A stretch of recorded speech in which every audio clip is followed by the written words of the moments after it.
In 1859, the title Adam Bede suggested a quiet portrait of English labor, but inside, the story detailed a seduction and a criminal trial that would shock Victorian readers. The author, George Eliot, was the pen name for Marianne Evans.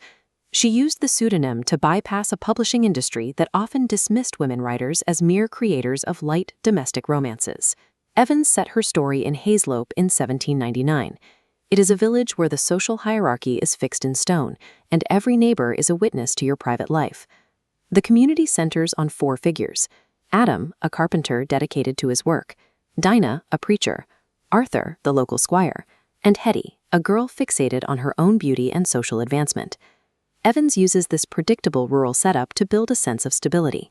She establishes this traditional order only to show how quickly it collapses when personal desires clash with village law. In 1799, the social ladder dictated every interaction. Between the working class and the landowning gentry were rarely crossed. When Arthur and Hetty begin a secret affair, they create a link the structure cannot support, threatening the entire social order. Adam Bede remains focused on his carpentry and his own sense of honor. He misses the signs of the betrayal occurring around him because he assumes everyone shares his rigid moral code. The situation reaches a crisis with the discovery of Hetty's pregnancy.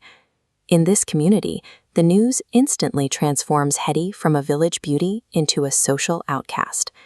Within this historical context, an illegitimate child meant being cast out of the family home. Without a way to support herself, Hetty faced a future without a place in the community.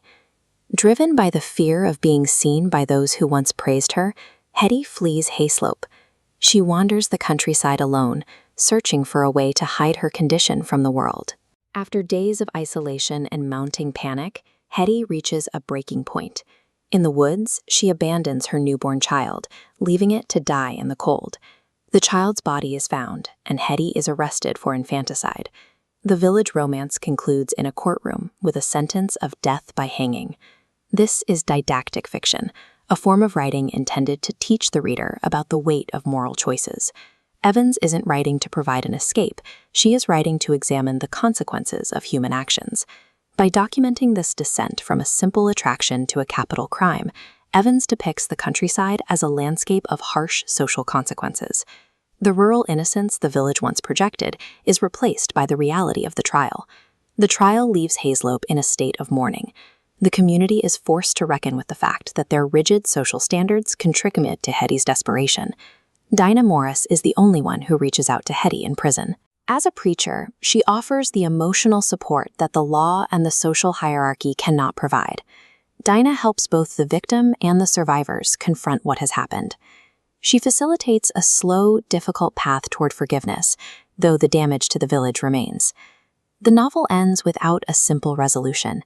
While some characters find a way to move forward, they carry the memory of the crime with them for the rest of their lives. Adam Bede remains relevant because it refuses to look away from the debris of a tragedy. It shows that while a community can successfully survive a major crisis, it is permanently marked by the choices of its individuals.